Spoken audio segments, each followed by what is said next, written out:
Magandang araw mga kaibigan.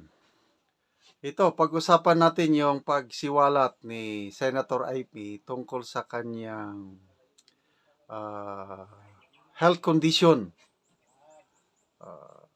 Sa isang virtual press conference, inamin niya na she might be experiencing post-traumatic stress disorder, PTSD. Ito po, laman ng Philippine Inquirer na balita ngayong araw na ito. So, anong dahilan? Bakit siya may PTSD, Post-Traumatic Stress Disorder? So, sinearch ko sa Google, ano ba ang PTSD? Post-Traumatic Stress Disorder. Sabi ng Google, it is a mental health condition that is caused by an extremely stressful or terrifying event, either by being part of it or witnessing it. Symptoms may include flashbacks, nightmares, severe anxiety, and uncontrollable thoughts about the event. So medyo delikado. Kung mayroong ang tao may PTSD, kami sa military, mga sundalo namin, nakakaranas nito, yung combat shock ang tawag. Yung naka-undergo ng grabing labanan, tapos pabalik-balik sa kanya, yung ganon, kaya may PTSD. Yung mga World War II veterans, karamihan, meron yan. Hindi, tahimik sila, hindi sila nagkukwento. Kasi, kung ikwento nila, takot sila nga babalik yung memories nila, yung labanan na pagdaanan nila. Okay. So, bakit itong si Senator Amy, na magkakaroon siya ng post-traumatic stress disorder sa ngayon? Anong dahilan? Anong event na na-witness niya na magkakaroon siya ng PTSD? Ito, saludo ako sa pagiging honest ni Senator Amy dahil sinasabi niya yung totoo. Hindi katulad yung kapatid niya na nakikita na, sabi pa ng kanyang palace press officer na he's okay. Dahil nakita ko, nagtratrabaho, okay lang siya. Huwag kayong mag-speculate sa kanyang kalagayan. Ito si Manang Amy, inaamin niya sa kanyang press briefing kanina, she might be experiencing PTSD. Okay, ang dahilan po is dahil sa nangyari kay PRRD. Ito po ang title ng Inquirer Balita. Seeing Duterte whisked off to ICC triggers exile flashback for Ivy.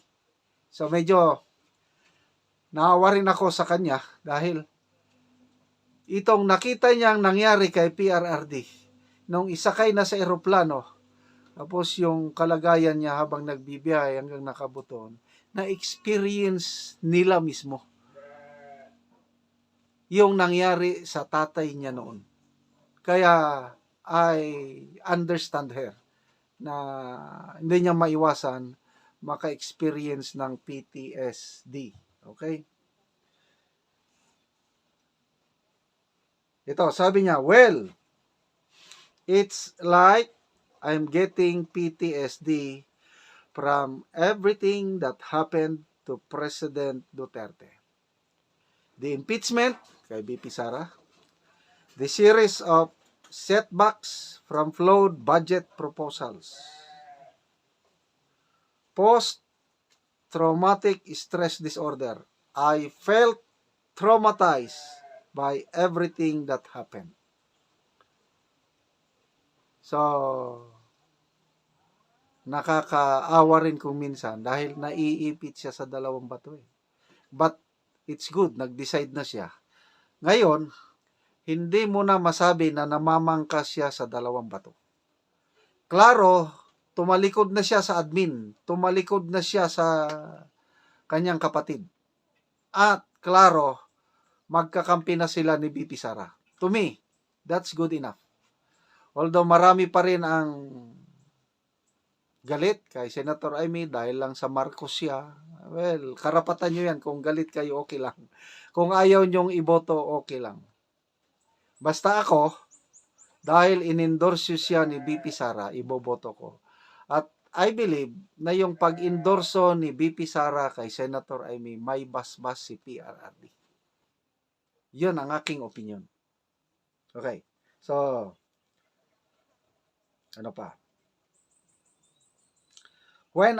Sabi niya, when I saw President Duterte being taken away, the only thing I could think of was my father and how our family was also taken to Hawaii. It brought back so much trauma. It just feels like so much, he added. Okay. So, she said she is not only traumatized, but is also distracted by what is happening around her, is physically noting the seeming intention to crush a former ally of the administration. Alam naman natin na ang dahilan kung bakit nagkaroon ng unity team ay dahil ito kay Senator Amy. Siya ang lumapit kasi nga dito natin mapatunayan na magkaibigan talaga sila ni BP Sara. Bago itong pag-endorso ni BP Sara kay Senator Amy, na may nabasa na akong post, statement ni BP Sara na sabi ni BP Sara, as for me, sabi ng BP, our friendship with Amy is beyond politics. So malalim yun, beyond politics. Talagang magkaibigan. Kaya ngayon, ito na. They made the very strategic move, yung i-endorso, itim ang bayan ngayon. Nagluluksa, dahil magulo na nangyayari. Ang ganda. To me, believe na believe ako, at ang utak daw dito, ang konsepto sa itim campaign is si BP Sara. Siguro si Derek Daryl Yap ang nag-shooting. Kaya ang ganda ng dating. Malaman. Kaya nag-react agad ang palasyo. Sabi ni Yosek Castro, ano daw ang maitim? Yung panahon ng Duterte, ngayon daw, mas maliwanag daw ngayon. Bahala na tayo kung paniwalaan ba natin si Yosek Castro. Okay, salamat mga kaibigan sa inyong pagsubaybay sa ating channel. Napakalaking tulong nyo sa Tribong Talandig ng Bukidnon dahil ang sweldo natin sa channel na ito is tinutulong sa Tribong Talandig. Sa ngayon po ay namimigay tayo ng mga yero at pako sa Tribong Talandig para ma-repair ang sira-sira nilang bahay. Panoorin nyo ang video na ito. Mauna po ni katong lansang nga ipanghatag sa gabalay. Amo ni karong timbang-timbangon ihatag sa mga tao nga magbalay. So walo ni tanan ka karton.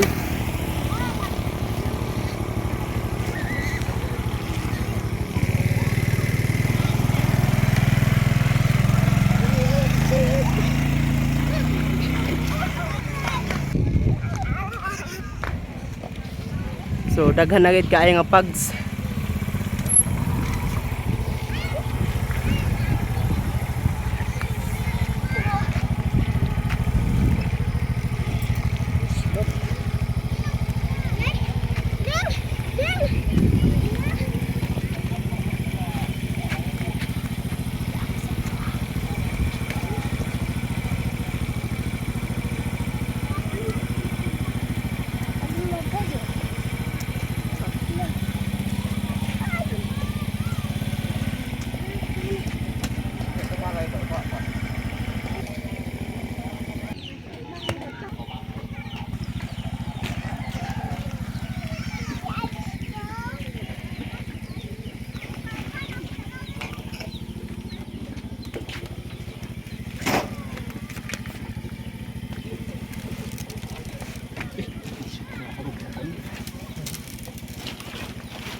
Kalau baik kalau